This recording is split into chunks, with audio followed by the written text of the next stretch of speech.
started. We're going to switch gears a little bit. This is going to be, I hope, really the topic that definitely applies to each and every one of you. You know, when it comes to business structures, that has an impact. When it comes to marketing and social media, that resonates with some people more than others.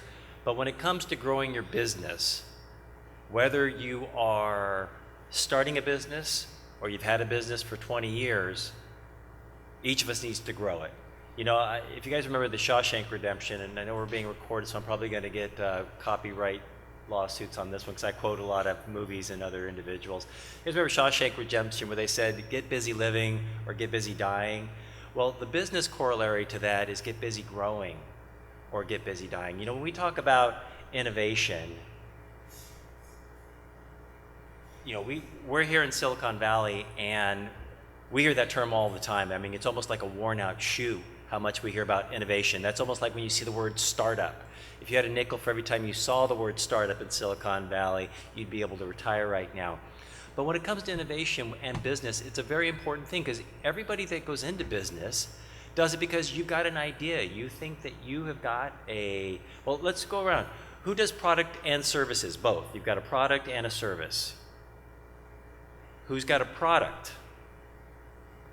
Who's got a service? Okay, so that's typically the categories that people fall into when you go into business. And everybody does it because they feel that they have got not just a big idea, but a better way to do it. And oftentimes entrepreneurs do. And that's why we see that globally, every 60 minutes, 101 new patents. And I think you guys all know that we're kind of the patent capital of the world here in Silicon Valley. We generate the majority of those that come through. And then over 2,200, almost 2,300 businesses are started every day. So businesses are just booming. And so many people want to go into business. And you know, Rich gave you a lot of good ideas on if you want to, how to do that. And those are real important mechanics. And there's other resources and people that you can use for all that. But we're talking more about the ideas around growing and starting and improving your business. One of the biggest issues that comes along with the innovation explosion is the innovation implosion. Not all those businesses make it, right? Have you guys gone to a place that you guys had frequented, either a restaurant or some other store, just to see it's closed for business or it's closing soon? And that's as much a part of this process. And I don't want to start everything or begin this process on a bummer note, but we're going to get into, obviously, how you can be successful. And so it's really important that you understand that there are things that allow people to fail. As you see here, by the time we're done here, 46 businesses will have ceased operating. 3 will have filed for bankruptcy. And by the end of the day, most of those new businesses, or not most of those new businesses, but other businesses that started, almost as many that started today are going to go out of business. So what's happening here? You know, today we've got the new iPhone coming out. You guys hear about all of these great things that are happening in and around our planet. Has anybody ever heard, do you guys all remember the new Coke? When Coke rebranded, they've got the new Coke. How did that go? Does anybody remember? It was very short-lived. They launched new Coke and then they went back to classic Coke because nobody wanted the new Coke. Have any of you guys ever heard of Cracker Jack cereal? That was another one of those that was really exciting that lasted about as long as your recognition of the product. This one you're probably not going to remember, Bengay aspirin. Does anybody remember Bengay aspirin? Who wants a Bengay aspirin? So what we're talking about here is a little bit different. You know, when most people talk about growing businesses, they talk about marketing. They talk about 5 tweets a day and get your Facebook page. I want to talk about something that's a little bit different. It's about what you do to ensure that you're one of the ones in the prior slide and that you stay off of this one. And that's really my goal today. Because there's a whole process that has to happen before you ever get to a Facebook or a Twitter. And that's going to determine more about the growth and the success of your business than any marketing ever will. I cannot tell you how many times that I will talk to entrepreneurs or business owners and they're stuck on marketing. If I just have some more marketing, I'll be okay. It's like, so how many more of this product are you going to need if you got 10% more clients? I don't know, but if I just get some more marketing, my business is going to be fine. Now, one of the things that happened, there was this guy his name was Paul Nutt, N-U-T-T, which is kind of an interesting name. He was a doctor who was a professor for a university in Ohio, and he actually tracked top executives over almost 20 years, their decision making. Whenever they said we're going to be launching new Coke, so these big companies, these big executives, their decisions. And whenever he went through and spoke with these executives, how confident are you in your decisions? Do you think your decisions are good? Do you think your decisions are bad? Do you think your decisions are okay? The majority of those executives said, my decisions are great. They polled at plus 93. I'm the smartest guy that ever lived, and my decisions are amazing. Now, when they went through and tracked the decisions that were made and what eventually happened, what do you guys think happened? Well, I'll tell you, over half of those decisions failed or were never implemented. And I need for you guys to understand that, because that is the majority of the reason that I'm here speaking to you today. Everybody thinks that they've got the answer, and they don't apply anything other than their confidence in themselves to the idea, to the product, to the service, and then they start plowing forward because it's just going to be great because I thought of it. And the reality of it is, if you're truly going to be successful, shouldn't there be an additional process that you go through? Shouldn't there be some level of validation? Shouldn't you really spend a little more time thinking this through? So, whenever we talk about why decisions fail, and by the way, that he does have this book. He wrote a book in 2002 that's called Why Decisions Fail. So I didn't want to actually reveal the title because you would have realized where I was going with it right away. But that book is a very good book, and even though it was written 14 years ago, it's one of those books that is a little bit of timeless in the sense that I think that it can resonate with all of you guys. All of you have seen people, or even yourselves, that had a great idea that you knew required a little more thought than just you're thinking it was a great idea and a big idea. So we talk about getting busy growing. One of the first and most fundamental things that you need to do in order to be able to grow a business, whether you're starting or you're in business, is you have to know your numbers, right? You have to know your margins. How much money are you going to make at the end of the day? Can you even make money at the end of the day?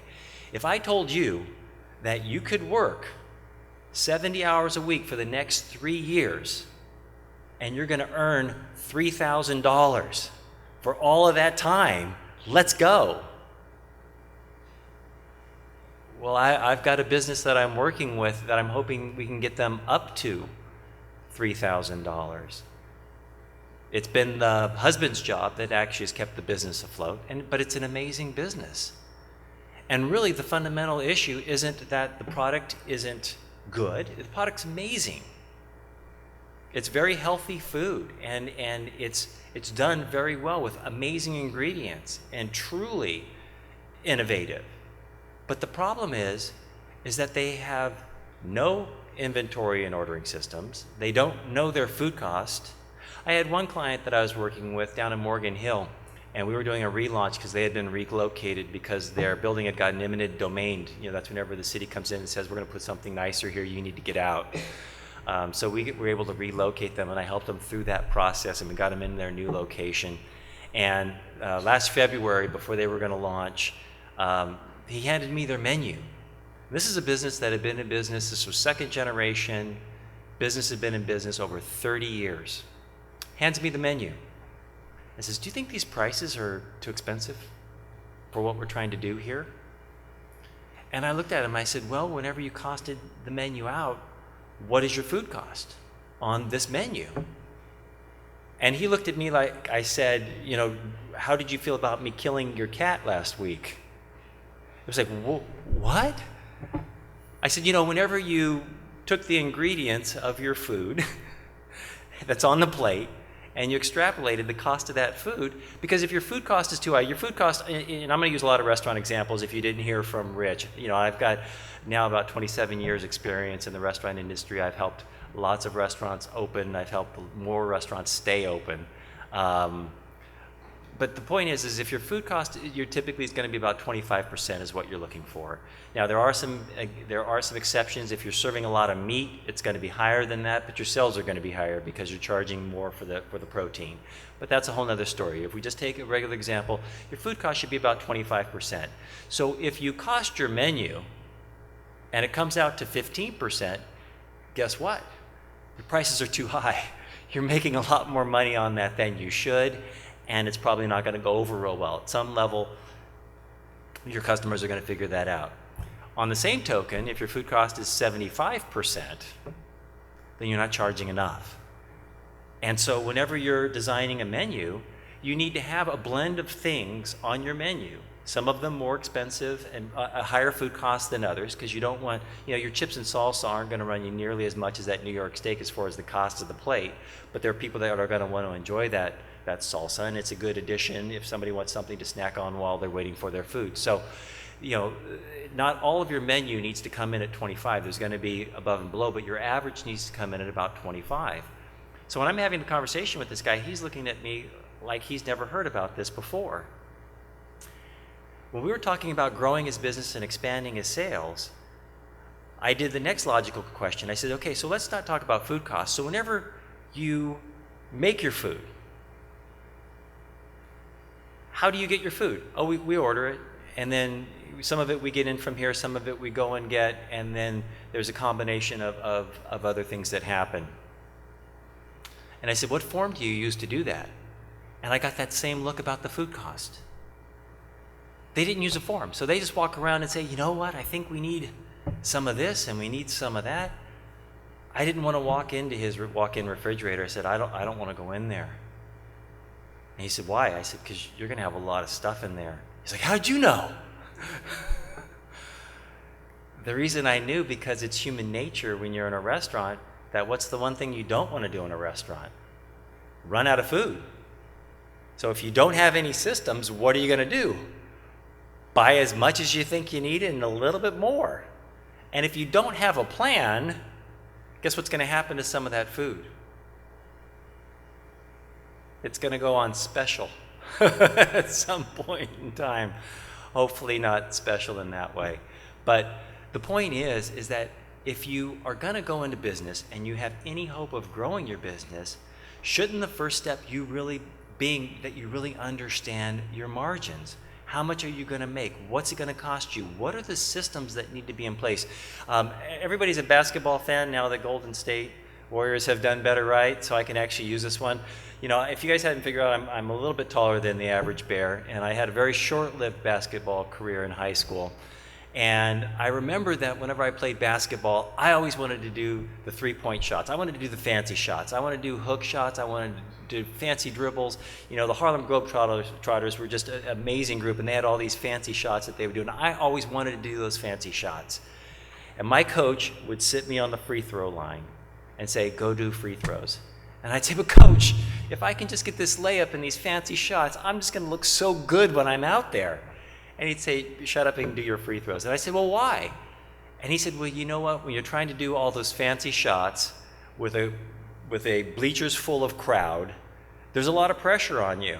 And you may or may not make it. It's really, actually probably less than 50-50 chance that you're going to make these fancy shots. But when you're doing a free throw, there's nobody running at you. It's just you in the basket. And if you can't make 100% of those shots, if you can't do that every single time, don't you think you should practice that one? Don't you think that one's more? So when you can do 100% of your free throws, I'll let you work on the fancy shots. Well, I never got to the fancy shots, just to let you know, which is why I'm not playing basketball at this point in my life. But the point that I'm trying to make is that you have to have the systems in place that you can repeat time and time again, right? If you're going to start a business or grow a business, you need to be able to do this over and over and over again successfully. So the first part of it is that you know your numbers, you know what you're looking to do, what your salary is going to be, what you're going to make, how this is going to go. And you've set up all of your business so that it can achieve that. And you're very comfortable with that thought process. Then the next part of it is that you have systems, that you've got all the systems in place so that you can repeat this as often as you need to. In a restaurant, it's every 15 minutes. You know, a lot of people think that in a restaurant you're talking about every day. You know, we need to come back and do this every day. And I look at my employees and say, no, we need to do this every 15 minutes. Because if somebody's waited longer than that for their food, they're not going to be happy with you. So however often you need to repeat that process, you need to be able to do that successfully. Because, right, you want to do it successfully. You really don't want to say, well, we're going to be successful for 3 blocks of those 15 minutes out of every hour. Is that success? Probably not. So you need to be able to repeat it. But then there's another step here. So now you've actually got it, got your business where you can fundamentally operate. Do you guys begin to see now why this is important? I mean, why would you ever worry about tweeting 5 days, 5 tweets a day, get your Facebook, and worry about Yelp?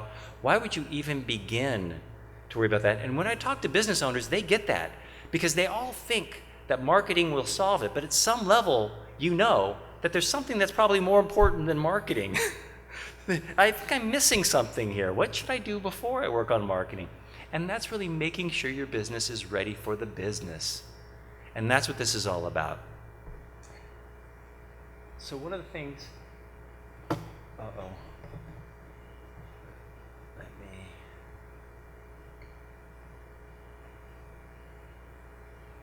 one of the things we're going to talk about is how do we have these conversations? If we're going to talk about your business, you've got to be able to look at the whole picture. There's a few ways to do this. Most of the time people hear about business plans. How many of you have heard of business plans? How many of you guys have done a business plan? Oh my God, I feel sorry for you if you have. Typically, if you need money, if you need other people's money, I mean, we all need money, but if you need other people's money for your business, you're going to need a business plan. If you don't need other people's money, then you really don't need a business plan, but you do need to have a way to have a conversation about your business with others where you can engage with people and talk about it. And I'm going to give you 2 visual tools. And these tools serve me well whenever I'm talking with people, because what happens is, whenever you're in business, it's almost like you put blinders on, and all you can think about is the one thing, whatever that one thing is. And you don't really step back and look at the whole picture and really realize. And so really the second piece of whenever you're making a good decision or a bad decision around your business is looking at the whole business. And so this is one tool. This is called the business model, and this one is actually called the lean canvas or the business model canvas. This tool is good if you've been in business for a while and you've got a real specific problem that you're trying to achieve. So if you're Apple and you need to come up with, say, an iPhone 7, and you've had an iPhone 6 for a while, and you're trying to figure out how to innovate, you get a team to pull this out, and they start talking about it, because then you begin to have conversations. Who are our customers? What do we do that's better than other people? How do we make money doing this? And how do we get this thing produced and done? But if you aren't already in business, if you either are new to business, have a new business, or if you just really, when you went into business, didn't feel that you put all the pieces together, there's a better model, and I like this one. And I've actually worked with this one very successfully. And what I like about this one is that you walk away with actions. You walk away with the things that you need to do. There's 3 different levels to this one. You can see that there's the main row in the center that's talking about your big idea. And next to the big idea, you've got all the different things you need to worry about. Take a look at this. I'm going to step away here a little bit. You can see that you've got your product in your market, your customer, your vehicle. So pretty standard. What are we making? How are we making it? How are we marketing it? How are we getting it out there? Then you've got the middle area, which talks about the money, which you need to have. You know, where are you getting your revenue?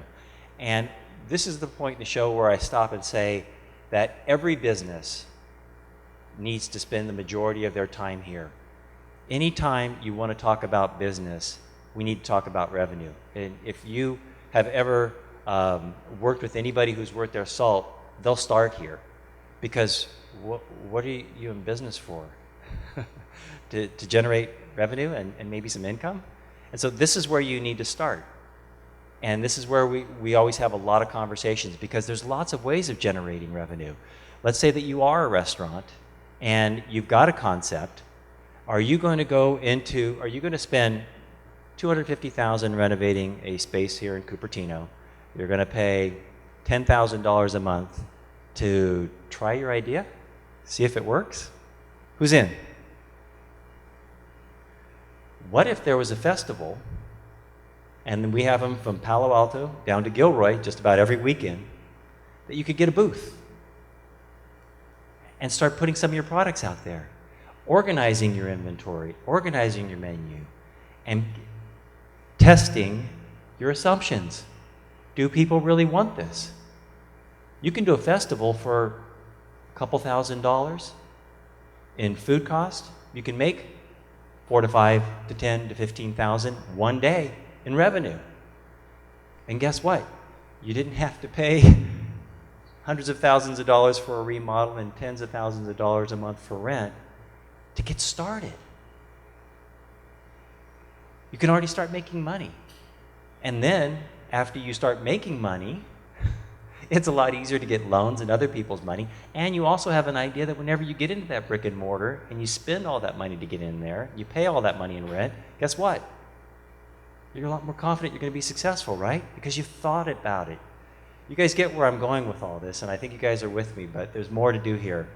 The final one, which is the most important one, and it's probably the one that is most abused, that people feel that they have the best handle on, that they typically have the worst handle on.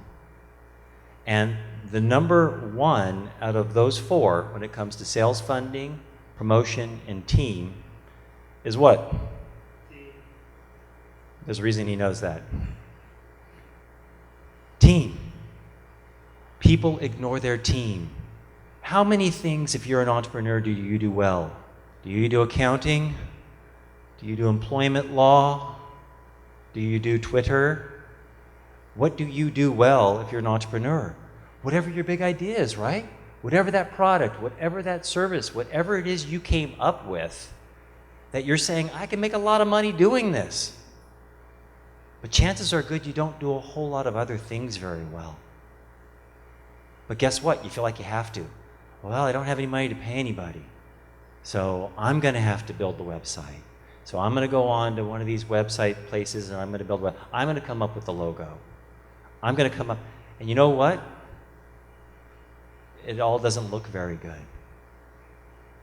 And so the things you need to remember is that your big idea is important, the thing that's going to make you all the money. But if you don't have a team to do it with, you've already lost. You can't do it all. You can't do it all. You guys have all heard the terms about many hands make light work. You know, you need a team effort to do it. Now, that's not to say that you need to pay everybody or even give equity. If your kid can do the website, see in the middle, resources. Because the whole thing of it is, when we talk about revenue and expenses, it's not just revenue and expenses, it's resources. What if you have a buddy? I've got a buddy named Rich, and I'm thinking about hiring an employee. I said, dude, I don't have any money right now, but I'm going to make it big. And whenever I expand, you're my go-to guy. But right now, I need a team. I need one person. How can I do this without screwing up so that I don't see a lawsuit within my first 60 days of trying to make revenue at these festivals with my new restaurant concept? You need to build your relationships and access the other resources that are in your life. If your husband is the financial guy in the family, or your wife is the financial guy in the financial person in the family, let them do the books. Let them organize the money. Let them help you with the inventory and ordering and all of the math that you don't want to do while you're in the kitchen figuring out what great food you're going to make. But a team is critical and a team is important. I think you guys get that part. And once again, this is one of the ones that is most underutilized. If you don't have a team, but you've got a big idea and you think you're going to make it, you've already become one of those executives that think that your decision making is great, but you've already lost at least halfway. So that's why it's really important for you guys to kind of change the way that you're thinking. The other two parts about this that are important are the exteriors. So we talked about testing the assumptions and then start doing. So you're testing your menu and you're starting to do it. So you're making money, and then you see what I really love about this tool. I don't know if you can see it here. It says advance and rethink. Every time you add a team member, guess what happens? You guys all know the ripple effect, right? It changes everything. Once you bring somebody in, because what if they can do 2 or 3 different things? Well, then it changes maybe who's doing your marketing. Maybe they're an amazing chef better than you and they help you develop the product. Anytime you change anything, when it comes to your business, you have to rethink. And that's the one other thing that I see, is that people keep moving with what they feel is working, not realizing that the ripple effect has already run over the top of them. That they really don't, they've lost a piece of what it is they're trying to do successfully because they're still doing what they've always done, because they were successful before they started making the changes. Kind of like hot dog on a stick. Everybody remember hot dog on a stick? That's what kind of happened to them.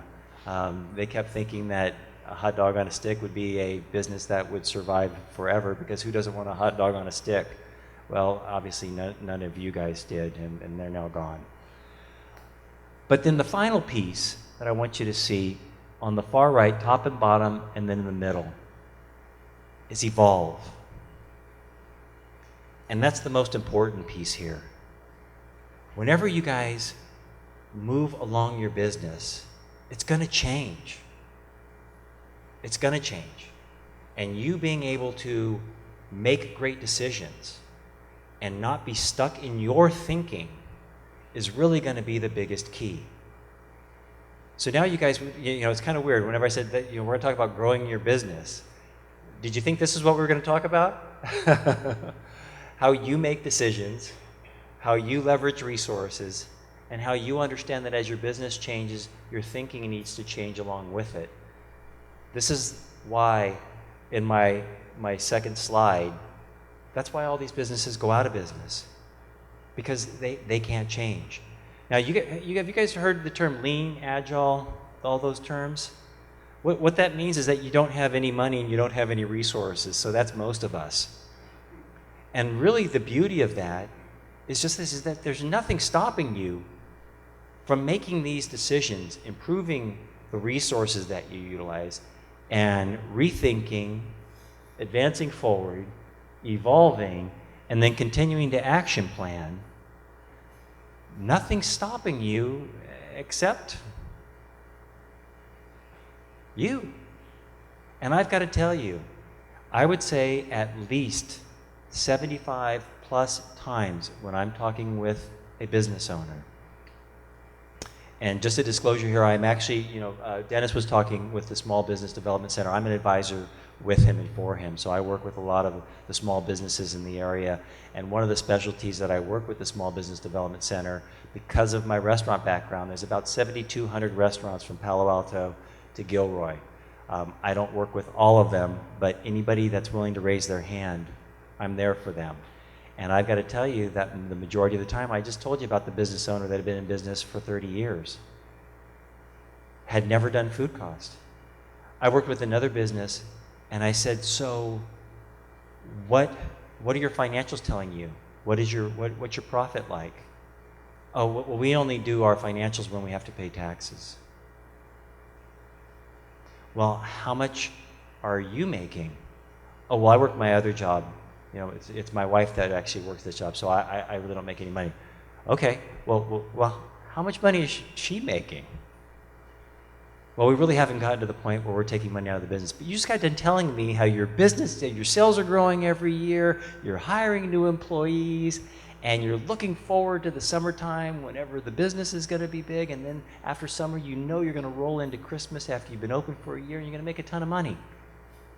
But what's the point of being in business if you're not making any money? The flip side that I see, though, and this one is much more prevalent, is what I refer to as you've bought a job, you're not building a business. Because you go in and you work every day, morning, noon, or night, however many hours it takes to do whatever you need to do. You do all the ordering, you do all the inventory, you do all the scheduling, and you do all the work, and you're tired, and you're working hard, and I'm an entrepreneur and I'm a business owner. You're not. You bought a job. You didn't buy a business. If you can go away from that job, if you can go with Chulem on a cruise to Italy for a month, you've got a business. And it's the thing that people need to see, but it's difficult. It really is. You know, I don't know if any of you remember Stephen Covey. He was very popular, and I think he still is at some level, but there was a big surge in Stephen Covey. He came up with a book called The 7 Habits of Highly Effective People. And one of the ones that always resonated with me when it came to time management was Sharpen the Saw. And he did this visual one of, there's this guy that's sawing down a tree, and he's sawing. And a guy walks up and says, you know, your saw's dull. You know, if you just sharpen the saw, you could cut that thing down. Oh, I don't have time. I've got to keep sawing. And whenever I read that, that's how I felt when I was operating the restaurants. I didn't have time to think about, I had to get orders in, I had to get employees scheduled, I had to cover shifts, I had to make sure that my marketing materials were done, that my menus were updated, that we had all the food that was going to be safe and delicious and fresh for the customers coming in. I didn't have time to improve anything. But we all know that you do that at a sacrifice. And when you learn that lesson and you stop and you take a deep breath and realize that you have to have a process, you have to have a plan, you have to have a team, and you've got to be able to leverage more than yourself, that's when you truly become successful.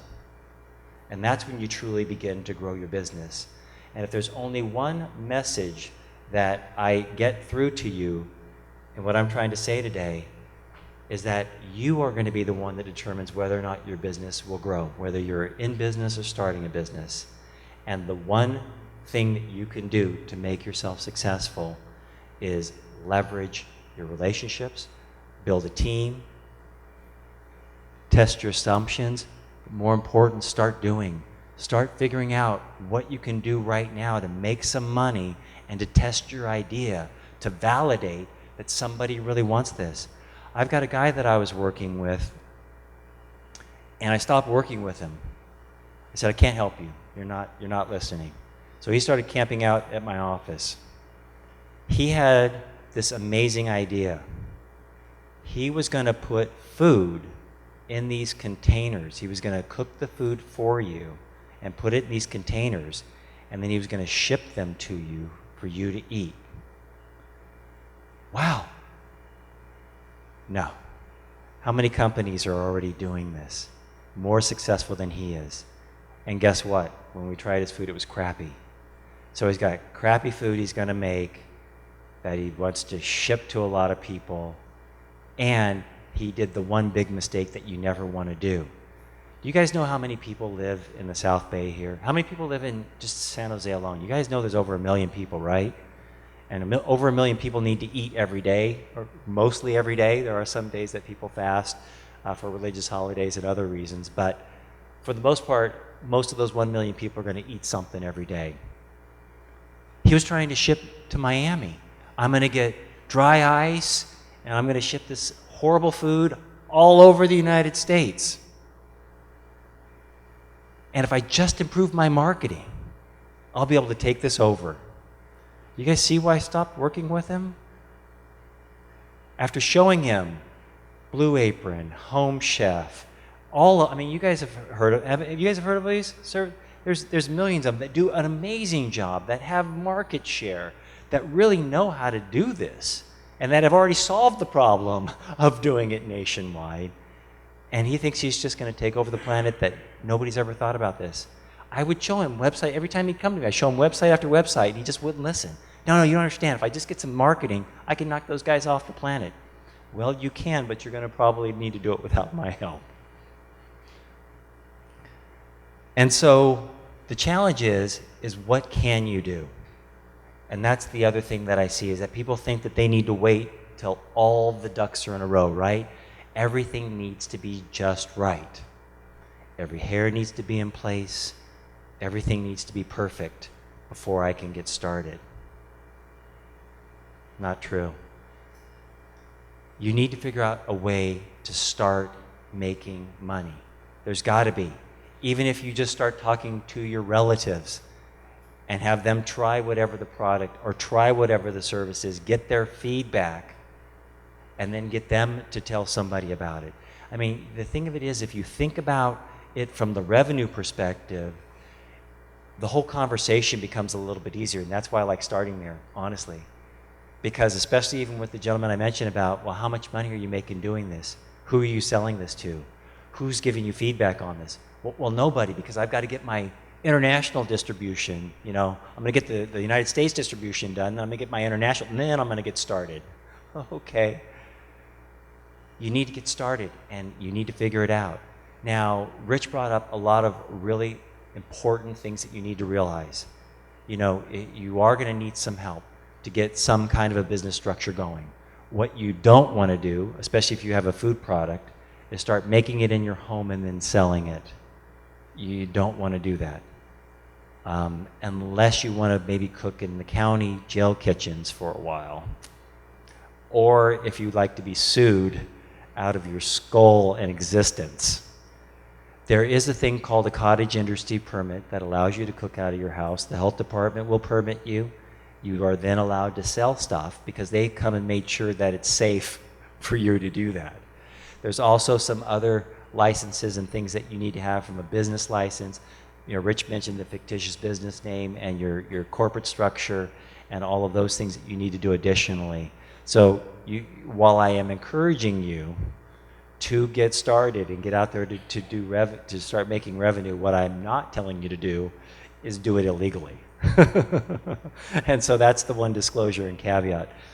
But what that leads into is what I really want to share with you in regards to that. One of the things, and it was funny because I was talking with Dennis a little bit earlier, the one thing that I see from people that are currently in business and people that are wanting to get into business is the one thing they don't realize is that there are so many of the resources. There's so many resources that are free to you. There's this here today. I mean, you guys are here at a free resource with groups and individuals that have a ton of expertise in doing this stuff. You guys are not alone. You've got Angela here from the city. If you wanted to open up a business here in the city, or if you just wanted to get started, you've got resources in the city, with the city, to do that. Chamber of Commerce is here. If you wanted to figure out how to plug into networks, or where you might find some customers to begin that testing process, or if you needed a team. I mean, you guys met Chu Lim. If you said, you know, I know I need some marketing stuff, I need somebody on my team to do it, I'm willing to pay some money. You know, people can find you resources, so the Chambers of Commerce can do it. SBDC, which I am, like I said, an advisor for, I do it because I think it's one of the best and most underutilized resources. You guys pay for it through your taxes. It's through the Small Business Administration, where, you know, I won't get into all the mechanics of that, but the main important thing is that this group's got marketing, this group has got business advisors, this has got people that specialize in getting businesses started, starting to generate revenue, having these conversations, helping you find your team, and putting this all together. And even if you need access to capital, I'm going to need some money to do this. How do I do this? Well, just imagine in the scenario we were talking about. You start going to these festivals. You start testing your menu items for your food because you want to get that restaurant, your dream of having a restaurant. So you go to these festivals, you make in $5,000, $6,000, $10,000 each one of these festivals. Let's just say if it's $5,000. Who wouldn't take $5,000 for one day's work? And You start hiring employees because you're doing all this right. You've got proper places of cooking and storing all these things. You're gaining all of this knowledge. Now you're ready to go to a brick and mortar. Guess what? You've got revenue to tell a bank. I've been in business for 8 months now. I've done every festival from Palo Alto down to Gilroy, and I've tested the market for my food. Everybody loves it. I could keep doing this all day long, but I'd like to find a home. I'm getting tired of traveling all over the county to make money. There's a cute spot that's about 5 blocks from my house that I could walk to. I'd like to renovate that space and open up, but I'm going to need some money to do it. At that point in time, it becomes a much easier story to tell. You're able to go into a bank. You're going to need to do the business plan at that point, and I'm sorry to tell you that. You're going to need to do a business plan. You're going to need to go through all of this painful stuff. But guess what? The Small Business Development Center has got advisors that can help you walk through this process as well. Now, they're not going to do all the work for you, but they can help you down the road, and they can help definitely to be a coach to get this thing done and over the top. And they also can tell you who's best to work with. Are you good for an SBA loan, or would it be more appropriate for you to get with a small community bank? Or is maybe one of the big players like Wells Fargo the best fit for you? There are people in the SBDC that can help you with those decisions, so you don't have to even think that one through. But you're going to need to do some additional work and get this going. But if you've already got a business, you've already worked out the kinks, isn't that much better than, I've got a great idea, who wants to give me a ton of money so I can go do this? It becomes a much easier story. And so what I want to finish up with and open up for just a little bit of Q&A if there is that find resources, find people that can help you, whether it's a team member, whether it's the Small Business Development Center, whether it's the City of Cupertino, the Chambers of Commerce's, or other groups that help mentor. One of the other groups I work with is Startup Cup, which is a startup competition. We help young entrepreneurs with a great idea to take it from a great idea into an actual functioning revenue generating business. And that's actually where, well, not where that model's from. That's where this one's from. This is from the Startup Cup, if you can see the little logo here in the corner. This is the business model that we use to help a lot of entrepreneurs to be successful and to take their idea from the big idea to making money and becoming a real business. So you guys have a lot of options out there. Utilize them.